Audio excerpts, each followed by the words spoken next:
Good morning. This is Professor Anderson with a little bit of feedback for your writing assignment number one.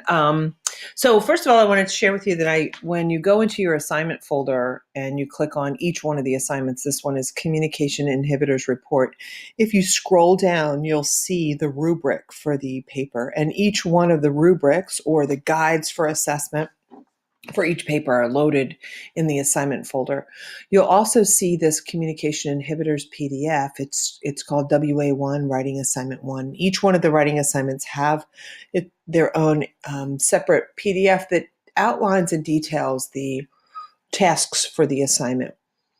So the one thing I want to share with you is I think you took this a little too literally, although you give a great description of a very real and actual scenario of inhibitors in communication and a host of other areas.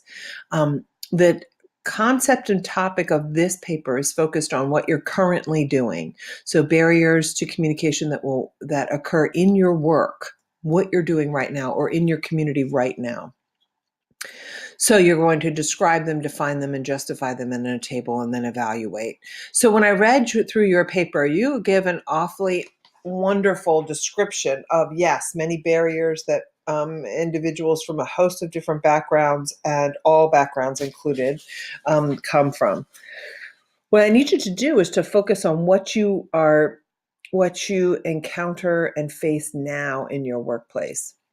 So if you wanted to, right now, I think that you're stationed in Turkey, and one thing that maybe you want to do is just to focus on your workspace, your workplace right now. So inside of that workplace, is that difficult because I don't know if you're working with computers or working with aircraft or working with plumbing or working in a kitchen. I have no idea where your job function or job duties require. But what you want to do is to give a quick definition of your job description, what it is that you do on a daily basis, where it is that you do that, what does the physical structure look like, and what does it encompass, and then how many people are there, and what is the communications between those people in that office space. So that will help you to understand what types of definitions, when you define the space that you work in, then you can identify barriers inside of that space that you're currently working in. And then label in each one of these. I laughed out loud. Rush Hour is my husband's favorite movie, and we watch this all the time. So when you quoted from the movie, that was funny. So I appreciate the humor in here. And yes, you do identify language, physical, and distance barriers, but you need to identify a barrier that takes place, that you witnessed inside of your work or living space. So, and then